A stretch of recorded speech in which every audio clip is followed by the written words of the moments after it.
स्वागत आप सभी का आपके साथ मैं हूं पुनीत और सबसे पहले न्यूज 18 की आपसे गुजारिश है, अपील है कि आप अपने घरों में रहिए, बाहर ना निकलें, लॉकडाउन को कतई हल्के में मत लीजिए।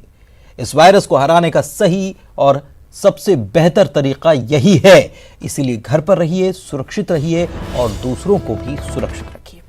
चलिए खबरों को बताते हैं अब आपको। कोरोना वायरस पर छत्तीसगढ़ से इस वक्त की बड़ी खबर आपको बता रहे हैं। छत्तीसगढ़ में मास्क पहनना अनिवार्य कर दिया गया है। घर से बाहर अगर निकलते हैं तो मास्क पहनना ही होगा, हर व्यक्ति को मास्क पहनना होगा और मास्क नहीं है तो ऐसे में गमछा, रुमाल या दुपट्टे का इस्तेमाल कीजिए, लेकिन बगैर चेहरा कवर किए, बगैर चेहरा ढके बाहर निकलते हैं तो कानूनी कार्रवाई होगी। स्वास्थ्य विभाग ने इसके आदेश जारी कर दिए हैं। तो ये बड़ी खबर, अहम खबर छत्तीसगढ़ से। सरकार ने प्रदेश में मास्क पहनना अनिवार्य कर दिया है। अगर आप घर से बाहर निकल रहे हैं किसी भी काम के लिए तो आपको मास्क पहनना ही होगा। अवधेश हमारे सहयोगी हमारे साथ फोन लाइन पर जुड़े हुए हैं, उनसे बात करते हैं। अवधेश, एक बड़ा फैसला सरकार ने ले लिया है कि लोग पहली बात तो घरों में ही रहें, अगर जरूरी काम है तो बाहर निकलें और बाहर निकल रहे हैं तो मास्क तो पहनना ही होगा, वरना कानूनी कार्रवाई।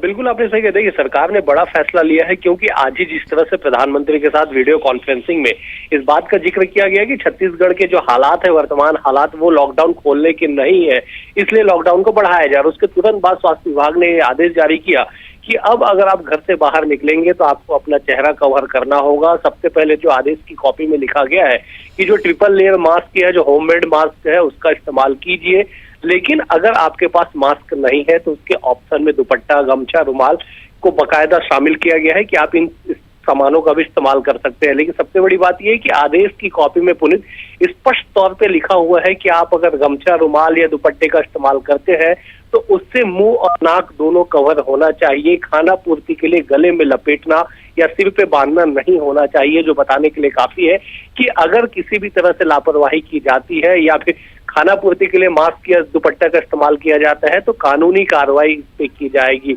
इस आदेश में इस चीज का भी जिक्र किया गया है कि अगर आप सार्वजनिक स्थानों पे या घर से बाहर निकलते हैं बिना फेस कवर किए तो आपके खिलाफ कानूनी कार्रवाई की जाएगी, मतलब सीधे तौर पे आपकी गिरफ्तारी होगी। तो निश्चित तौर पे लोगों को जागरूक करने के लिए और एक से दूसरे को बचाने के लिए सरकार ने ये बड़ा फैसला लिया है। बिल्कुल, बहुत बहुत शुक्रिया आपका अवधेश इस तमाम जानकारी के लिए।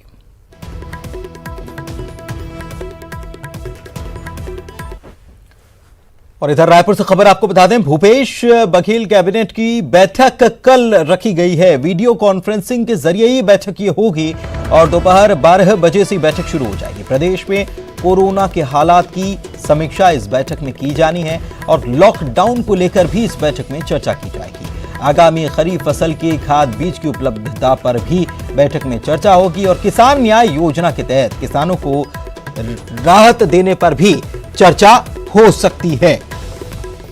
तो कैबिनेट की बैठक वीडियो कॉन्फ्रेंसिंग के जरिए ही होगी और ये कल इसका समय तय किया गया है। 12 बजे दोपहर को ये समय रखा गया है जिसमें सभी मंत्रियों से चर्चा करेंगे मुख्यमंत्री। और इस कैबिनेट की बैठक में सबसे महत्वपूर्ण मसला यह है कि कोरोना के प्रदेश में जो हालात है उसकी समीक्षा होगी और लॉकडाउन को लेकर भी चर्चा की जाएगी कि लॉकडाउन की स्थिति क्या है और क्या और प्रदेश में तब्दीली करने की हालात जो सामने आ रहे हैं उसके बाद और क्या चीज़ों में तब्दीली करने की जरूरत है। इससे पहले आज स्वास्थ्य विभाग की तरफ से आदेश जारी कर दिया गया है कि प्रदेश में लोगों को मास्क पहनना जरूरी है। अगर वो बाहर निकलते हैं किसी काम से तो मास्क लगाएं या फिर कपड़े का इस्तेमाल करें, दुपट्टे का इस्तेमाल करें, गमछे का इस्तेमाल करें, रुमाल का इस्तेमाल करें, लेकिन चेहरा ढका होना चाहिए।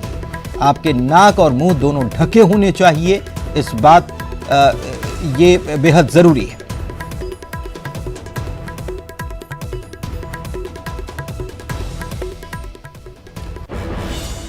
और बड़ी खबर इस वक्त आपको बता रहे हैं, प्रधानमंत्री नरेंद्र मोदी ने बड़ा फैसला लिया है। लॉकडाउन के बावजूद सभी मंत्रियों को उन्होंने निर्देश दिए हैं कि वे सोमवार से सभी केंद्रीय मंत्री अपने मंत्रालय से काम करेंगे।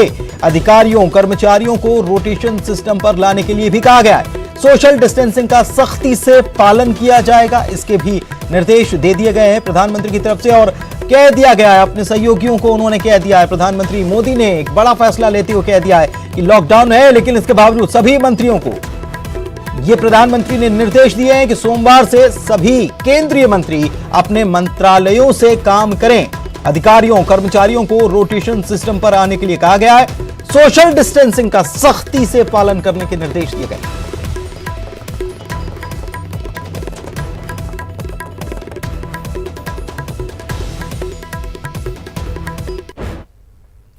और वहीं कोरोना वायरस के बढ़ते मामलों के बीच 14 अप्रैल को लॉकडाउन की अवधि खत्म होने वाली है, जिसे आगे बढ़ाने के लिए पीएम मोदी ने देश के सभी राज्यों के मुख्यमंत्रियों के साथ वीडियो कॉन्फ्रेंसिंग के जरिए बातचीत की। सीएम भूपेश बघेल ने पीएम मोदी से आग्रह किया है कि लॉकडाउन की स्थिति में राज्यों के अंदर कुछ आवश्यक आर्थिक गतिविधियां चलाने की अनुमति मिलनी चाहिए। इसी प्रकार उन्होंने संकट के समय लघु उद्योग को बचाने के लिए केंद्र सरकार से आर्थिक पैकेज की मांग की है। इसके साथ ही सीएम बघेल ने पीएम मोदी से कोरोना संक्रमण से बचाव के लिए अधिक से अधिक सैंपल लिए जाने और वर्तमान संकट को देखते हुए अंतर्राज्यीय सड़क, वायु और रेल सुविधाओं पर प्रतिबंध जारी रखने का सुझाव भी दिया है।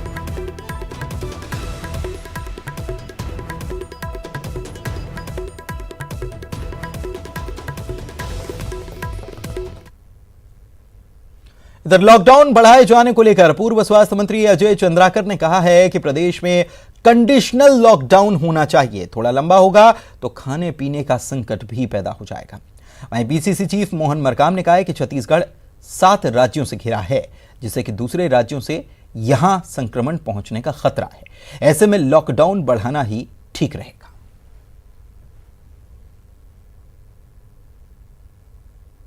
लॉकडाउन होना चाहिए और जिसमें खेती गांव में रबी का सीजन है, गांव में जो छोटे रोजगार वाले लोग हैं उनके लिए बड़ा संकट है। लॉकडाउन से थोड़ा और लंबा होगा तो खाने पीने का संकट पैदा हो जाएगा।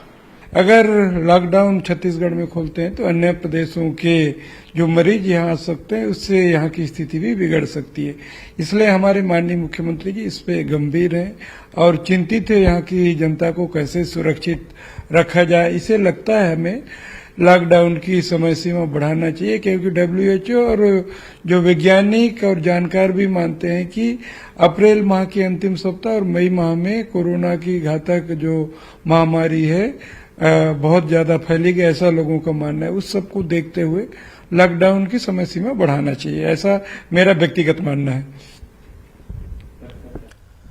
और इधर कोरबा से खबर आपको बता दें, कोरोना हॉटस्पॉट कटघोरा में टोटल लॉकडाउन अभी भी जारी है और संदिग्धों के घर घर जाकर जांच के लिए सैंपल इकट्ठे करने का काम भी स्वास्थ्य कर्मी कर रहे हैं। बता दें कि इस बीच खबर यह भी सामने आई कि 30 मार्च को पुरानी बस्ती में एक बुजुर्ग की मैयत में सैकड़ों लोग शामिल हुए थे। 8 जिलों के 150 से ज्यादा लोग इसमें शामिल हुए थे और संबंधित जिलों को स्वास्थ्य विभाग ने इस बात की जानकारी दे दी है। संक्रमितों के संपर्क में आने वाले 200 लोगों की पहचान कर ली गई है। धारा 188 के तहत अलग अलग जिलों में FIR दर्ज की गई है। प्रदेश में फिलहाल सभी 8 कोरोना मरीज कटघोरा के जमात में जो शामिल हुए थे। 16 साल के कोरोना पॉजिटिव किशोर की स्थिति अब ठीक बताई जा रही है। उसके जो टेस्ट हुआ है वो अभी निगेटिव आई है उसकी रिपोर्ट। जमात से लौटे संक्रमित किशोर के संपर्क में ये सभी लोग आए थे और इनकी जांच की जा रही है। कटघोरा में कोरोना वायरस की जो संक्रमण जो लगातार बढ़ता जा रहा है, इसको लेकर प्रशासन मुस्तैद है। वहीं कंट्रोल रूम सहित जो आला अधिकारी है मौके पर मौजूद है और जहां लोगों का सैंपल लिया जा रहा है, सर्वे का कार्य जारी है। और जो सैंपल है कल की अगर बात करें तो 192 जो सैंपल है वो भेजे गए हैं रायपुर एम्स के लिए, जहां से रिपोर्ट आना भी बाकी है। वहीं 144 जो सैंपल जो है वो नेगेटिव पाए गए हैं। हालांकि प्रशासन जो है वो लगातार प्रयास कर रहा है कि जिस तरीके से जो लोग सामने आए थे और कल रात को ही जिला प्रशासन द्वारा यहाँ पास कुछ लोग जो मरकज के से जो संबंध रखने वाले जमाती लोग हैं उनसे संपर्क में जो आए थे उनको उनमें से 20 लोगों को घरों से उठाया है और उनको क्वारंटाइन सेंटर जो है रशियन हॉस्टल और गेवरा के जो गेस्ट हाउस है उसमें उन्हें रखा गया है, जिनका सैंपल भी रायपुर भेजा जा रहा है। अब्दुल असलम, न्यूज़ 18 छत्तीसगढ़, कोरबा। और गुपचुप तरीके से मैयत में शामिल होने के लिए कटघोरा गए जांजगीर चांपा जिले के 4 लोगों के खिलाफ एफआईआर दर्ज कर ली गई है। वहीं इनके घरों के पास स्वास्थ्य विभाग की 18 सर्विलांस टीम 700 घरों का सर्वे कर 6000 लोगों का मेडिकल टेस्ट करने में जुटी हुई है।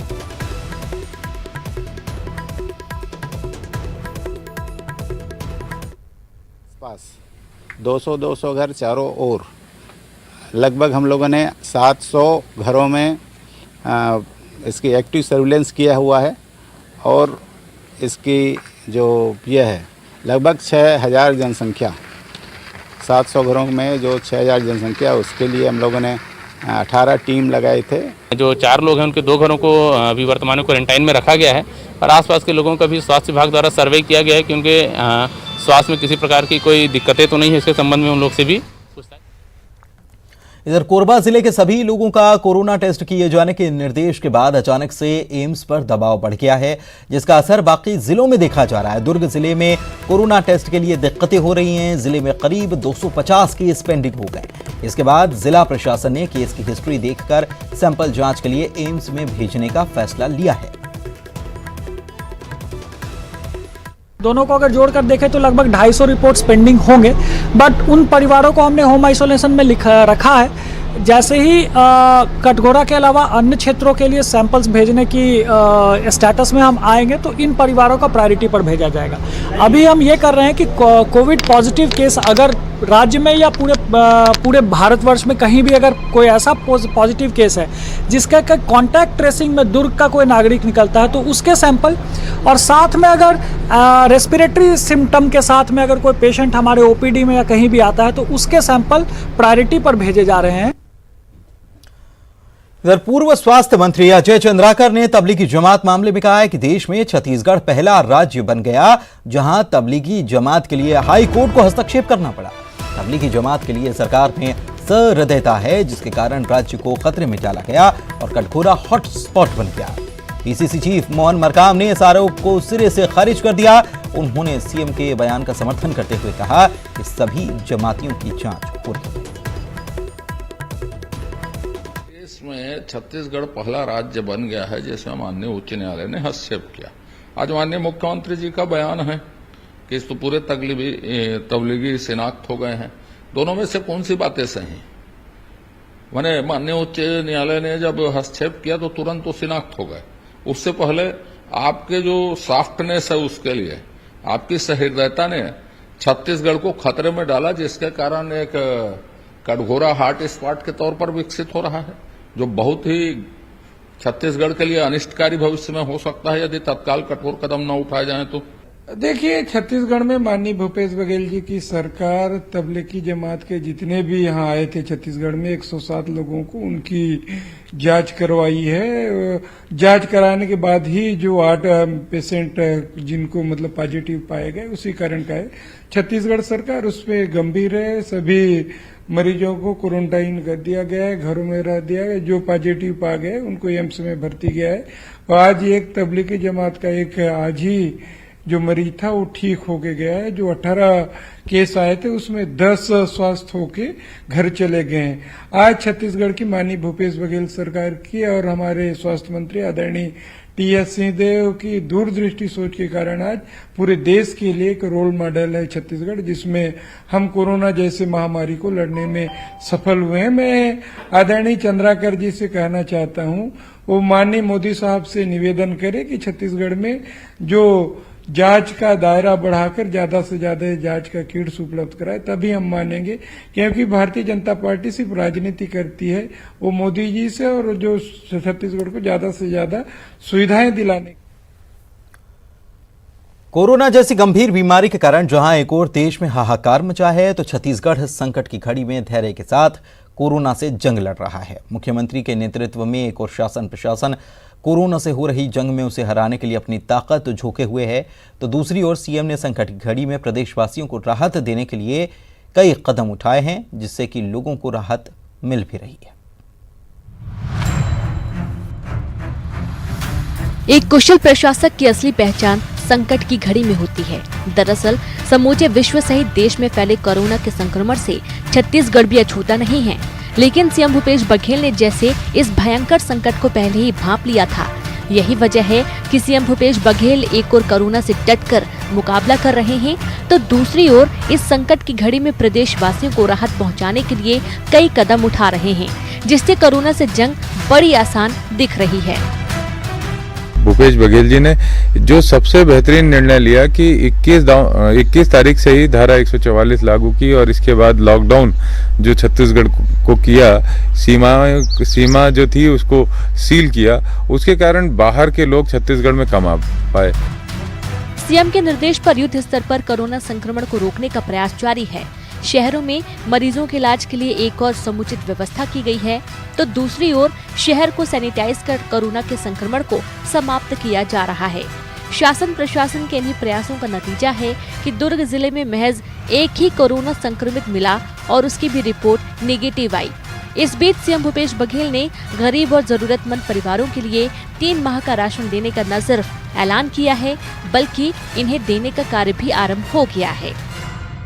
मुख्यमंत्री भूपेश बघेल के द्वारा जितनी भी कोरोना से संबंधित निर्णय लिए गए हैं, बहुत ही ऐतिहासिक और सराहनीय है।